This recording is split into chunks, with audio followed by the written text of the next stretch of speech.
तो दोस्तों आज हम फिर से आपके लिए लेकर आए हैं देश दुनिया की सभी ताजा बड़ी खबरें। फटाफट एक एक कर विस्तार से आपको बताएंगे, तो वीडियो को अंत तक जरूर देखें। दोस्तों वीडियो बनाने में हमें काफी मेहनत लगी है, तो वीडियो को लाइक जरूर कर दें। जब दोस्तों पहली बड़ी खबर में आपको बताएंगे जो बिग ब्रेकिंग न्यूज सामने निकल कर आ रही दोस्तों कि मथुरा शाही ईदगाह मस्जिद मामले को लेकर ओवैसी ने आरएसएस पर बोला हमला। ओवैसी बोले जिसका डर था हो रहा है वही, आरएसएस से देश के मुसलमान रहे सतर्क। जी दोस्तों क्या कुछ कहा है ओवैसी ने बताएंगे आपको।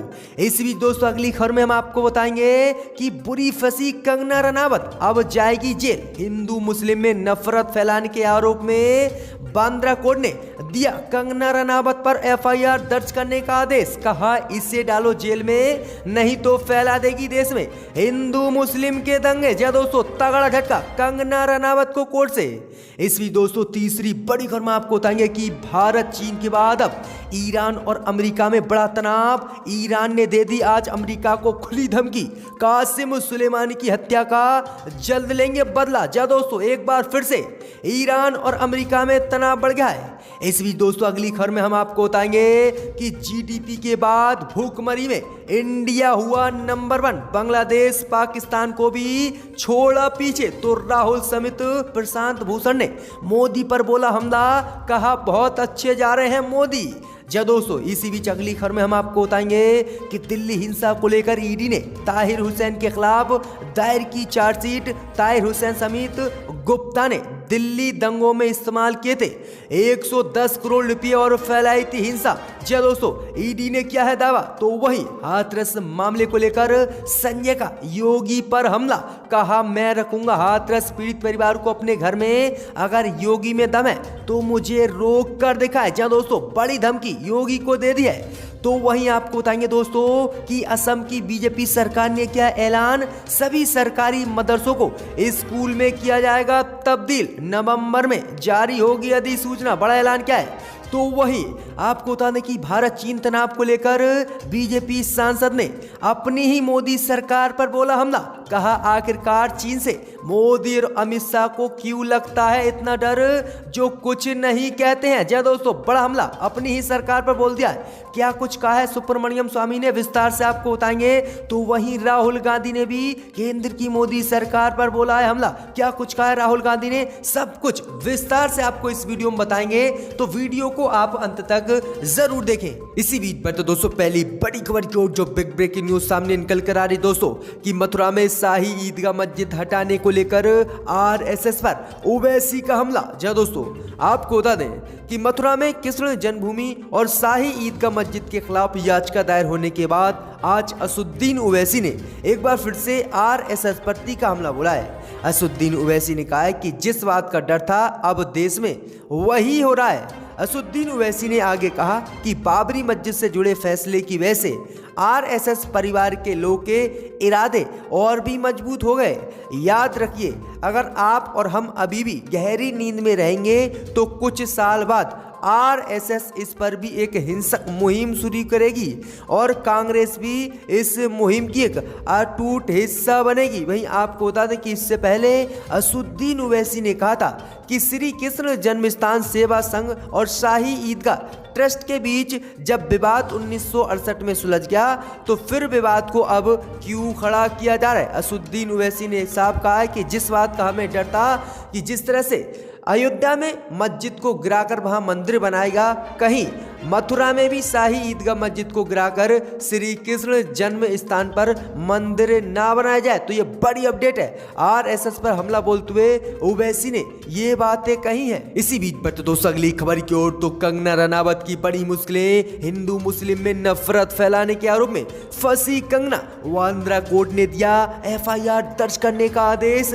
कहा डालो इसे जेल में नहीं तो फैला देगी देश में हिंदू मुस्लिम के दंगे। जी दोस्तों आपको बता दें कि बॉलीवुड अभिनेत्री और भाजपा समर्थक कंगना रनावत बीते कुछ वक्त से खूब चर्चा में बनी हुई है। सुशांत मामले से लेकर महाराष्ट्र सरकार से तकरार तक कंगना रनावत ने कई विवादित बयान दिए। अब ये बयान देना कंगना रनावत को भारी पड़ गया है और बांद्रा कोर्ट से कंगना रनावत को तगड़ा झटका लगा है। खबर सामने निकल कर आ रही दोस्तों कि मुंबई के बांद्रा कोर्ट ने कंगना रनावत के खिलाफ एफआईआर दर्ज करने के आदेश जारी कर दिए हैं। दरअसल बांद्रा कोर्ट में कंगना रनावत द्वारा हाल ही में किए गए एक ट्वीट और दिए गए बयानों को लेकर याचिका दायर की गई थी और आरोप लगाया गया था कि कंगना रनावत समाज में सांप्रदायिकता को बढ़ावा दे रही हैं और हिंदू मुस्लिम के दंगे भड़काने की कोशिश कर रही हैं। बॉलीवुड के हिंदू और मुस्लिम कलाकारों के बीच धार्मिक भेदभाव भी लगा रही हैं। इसी को लेकर कंगना रनावत पर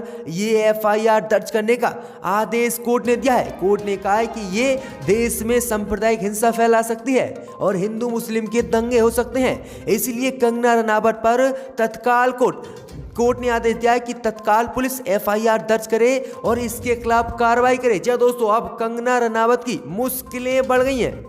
इसी बीच बढ़ते दोस्तों अगली खबर की ओर, जो बिग ब्रेकिंग न्यूज सामने निकल कर आ रही दोस्तों कि ईरान और अमेरिका में एक बार फिर से बड़ा तनाव। ईरान ने दे दी अमेरिका को खुली धमकी, जल्दी लेंगे कासिम सुलेमानी की हत्या का बदला। जी दोस्तों, आपको बता दें कि अमेरिका और ईरान के बीच एक बार फिर से तनाव बढ़ता हुआ दिख रहा है। जी दोस्तों, आपको बता दें कि अब ईरान के रिवॉल्यूशनरी गार्ड के डिप्टी कमांडर ने अमेरिका को आज खुली धमकी दी है। जी दोस्तों, आपको बता दें कि ईरान के कमांडर ने कहा है कि हम जल्द ही अमेरिका से अपने कमांडर जनरल कासिम सुलेमानी की मौत का बदला लेंगे। ईरानी सेना के इस उच्च अधिकारी ने कहा है कि ईरानी कमांडरों और सैनिकों की हत्या तेहरान को पीछे हटने या अपने लक्ष्य को छोड़ने के लिए मजबूर नहीं करेगी और जल्दी हम ये बदला कासिम सुलेमानी की मौत का लेंगे। जी दोस्तों, आपको बता दें कि अमेरिका ने ईरान में 3 जनवरी 2020 को ईरानी जनरल कासिम सुलेमानी की हत्या बगदाद के एक एयरपोर्ट पर कर दी थी, जिसके बाद अभी तक ईरान और अमेरिका के बीच यही तनाव बना हुआ है। तो ये बड़ी अपडेट है कि ईरान ने एक बार फिर से अमेरिका को खुली धमकी दे दी है, तो तनाव एक बार फिर से अमेरिका और ईरान में बढ़ सकता है। इसी बीच बढ़ते दोस्तों अगली खबर की ओर, तो मोदी की बड़ी मुश्किलें। जीडीपी के बाद भुखमरी में भारत आया पहले नंबर पर। बांग्लादेश और पाकिस्तान को भी भारत ने भुखमरी में पछाड़ा। तो वहीं प्रशांत भूषण सहित राहुल गांधी ने मोदी पर बोला हमला, कहा बहुत अच्छे जा रहे हैं मोदी जी। जी दोस्तों, आपको बता दें कि हाल ही में इंटरनेशनल माइनॉरिटी फंड द्वारा जारी की गई रिपोर्ट में भारत की प्रति व्यक्ति जीडीपी ग्रोथ बांग्लादेश और पाकिस्तान से कम बताई गई थी। इस बीच ये चिंता का विषय बन गई थी, लेकिन अब एक बार फिर से ग्लोबल भुखमरी 2020 की रिपोर्ट जारी की गई है, जिसके बाद मोदी की पूरी तरह से मुश्किलें बढ़ गई है। जहां दोस्तों, आपको बता दें कि इस रिपोर्ट में भारत की चिंता बढ़ाने का काम क्या है। रिपोर्ट के मुताबिक भारत 107 देशों की लिस्ट में 94 नंबर पर आया है और इस लिस्ट में भारत से ऊपर पड़ोसी मुल्कों के नाम नेपाल, पाकिस्तान, बांग्लादेश के हैं, जो कि बहुत अच्छी रैंकिंग लिस्ट पर आए हैं। बांग्लादेश जहां इस लिस्ट में 75वें नंबर पर आया है, तो वहीं पाकिस्तान 88वें नंबर पर आया है। अगर देखा जाए तो इन दोनों देशों से भारत में भुखमरी सबसे ज्यादा है, जिसके बाद पूरे देश सहित पूरी दुनिया में मोदी सरकार की मुश्किलें बढ़ गई हैं। भाई आपको बता दें कि 2014 से अगर हम पहले की बात करें तो भुखमरी के इंडेक्स में भारत का 55वां स्थान था, लेकिन मोदी सरकार के राज्य में भुखमरी कम होने की बजाय दुगनी हो गई है और भारत 107वें स्थान पर पहुंच गया, जबकि बांग्लादेश और पाकिस्तान की संख्या कम हुई है। तो ये बड़ी अपडेट है कि मोदी सरकार ने पूरे देश को तबाह कर दिया और भुखमरी के इंडेक्स और कोरोना के इंडेक्स में भारत नंबर 1 चल रहा है। बांग्लादेश और पाकिस्तान जैसे देशों ने मोदी सरकार को पछाड़ दिया है। इसी बीच बढ़ते दोस्तों अगली खबर की ओर, तो आप नेता संजय सिंह का योगी पर हमला, कहा हाथरस के पीड़ित परिवार को रखूंगा दिल्ली अपने घर में, अगर योगी में दम है तो रोक कर दिखाए। जय दोस्तों, आपको बता दें कि हाथरस गैंगरेप व मर्डर मामले को लेकर यूपी सरकार पर लगातार हमला करने वाले आम आदमी पार्टी के नेता संजय सिंह ने पीड़िता के परिवार को दिल्ली अपने घर में रखने की बात कही है और संजय सिंह ने योगी को चेतावनी दी है कि अगर योगी में दम है तो मुझे रोक कर दिखाए। संजय सिंह ने आगे कहा है कि मैं हाथरस की पीड़ित के परिवार को दिल्ली अपने आवास पर साथ रखने को तैयार हूं। उन्हें योगी आदित्यनाथ के राज के खौफ में रहने की बिल्कुल जरूरत नहीं है। दिल्ली में केजरीवाल जी की सरकार है और वहां पर आप बिल्कुल सुरक्षित रहेंगे। तो ये बड़ी अपडेट आ रही है कि अब आम आदमी पार्टी के नेता संजय सिंह हाथरस दलित पीड़िता के परिवार को अपने साथ रखेंगे दिल्ली में अपने आवास पर। इसी बीच बढ़ते दोस्तों अगली खबर की ओर। तो भारत चीन तनाव को लेकर आज अपनी ही सरकार पर बरसे सुब्रमण्यम स्वामी। मोदी पर बोला हमला, कहा आखिरकार चीन को जवाब देने से क्यों लगता है मोदी और अमित शाह को डर। जी दोस्तों, आपको बता दें कि भारत और चीन के एलएसी विवाद को लेकर एक बार फिर से सुब्रमण्यम स्वामी ने मोदी पर हमला बोला है। जी दोस्तों, आपको बता दें कि 15 अक्टूबर को चीन के राष्ट्रपति शी जिनपिंग ने सेना को आदेश दिया था कि वह युद्ध के लिए तैयार रहे। अब इसी आदेश को लेकर सुब्रमण्यम स्वामी ने मोदी और अमित शाह पर हमला बोला है। सुब्रमण्यम स्वामी ने कहा है कि चीन का प्रधानमंत्री लगातार सेना को युद्ध की तैयारी की धमकी दे रहा है, लेकिन मोदी आखिरकार चीन से क्यों डरते हैं जो वह इसके पलटवार में कोई जवाब नहीं दे रहे हैं। वहीं बीजेपी सांसद सुब्रमण्यम स्वामी ने आगे मोदी और अमित शाह पर हमला बोलते हुए कहा है कि अगर पाकिस्तान की बात आती है तो प्रधानमंत्री सहित गृह मंत्री अमित शाह बयान पर बयान देते हैं, रैलियों में इसका जिक्र करते हैं, लेकिन जब चीन से हमारी स्थिति तनावपूर्ण बनी हुई है तो आखिरकार प्रधानमंत्री मोदी और अमित शाह चीन के बारे में क्यों नहीं बोलते हैं कि क्यों डरते हैं चीन से। तो सुब्रमण्यम स्वामी ने चीन को लेकर अपनी ही सरकार पर हमला बोल दिया है। इसी बीच बढ़ते दोस्तों अगली खबर की ओर। तो असम सरकार ने किया ऐलान, सभी सरकारी मदरसों को स्कूल में किया जाएगा तब्दील, नवंबर में हो जाएगी अधिसूचना जारी। जी दोस्तों, आपको बता दें कि असम के शिक्षा मंत्री हेमंत विश्व शर्मा ने शनिवार को ऐलान किया है कि राज्य में सरकार द्वारा संचालित सभी मदरसों और सांस्कृतिक केंद्रों को बंद करने की अधिसूचना नवंबर में जारी कर दी जाएगी। वहीं आगे उन्होंने बताया है कि मदरसा शिक्षा बोर्ड को भंग कर सरकार द्वारा संचालित सभी मदरसों को हाई स्कूल में तब्दील कर दिया जाएगा।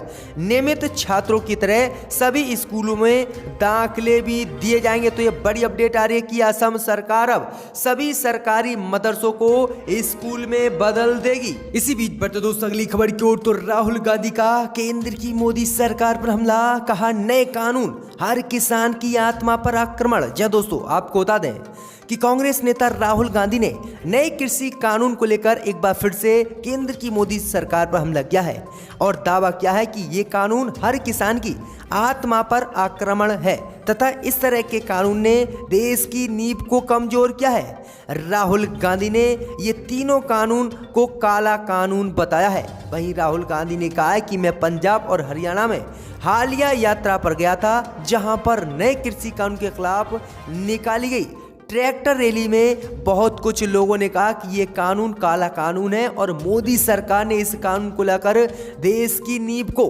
कमजोर किया है। तो ये काफी बड़ा हमला राहुल गांधी ने बोला है। इसी बीच बढ़ते दोस्तों अगली खबर की ओर। तो दिल्ली हिंसा को लेकर ताहिर हुसैन के खिलाफ दायर करी ईडी ने चार्जशीट, गुप्ता समेत ताहिर हुसैन पर लगाए हैं दंगे भड़काने के लिए 110 करोड़ रुपए के इस्तेमाल के आरोप। जी दोस्तों, आपको बता दें कि ईडी ने आम आदमी पार्टी के पूर्व पार्षद और गुप्ता के खिलाफ अदालत में फरवरी में हुई पूर्व उत्तर दिल्ली में सांप्रदायिक हिंसा से जुड़ी एक मनी लॉन्ड्रिंग के मामले में चार्जशीट दायर की है।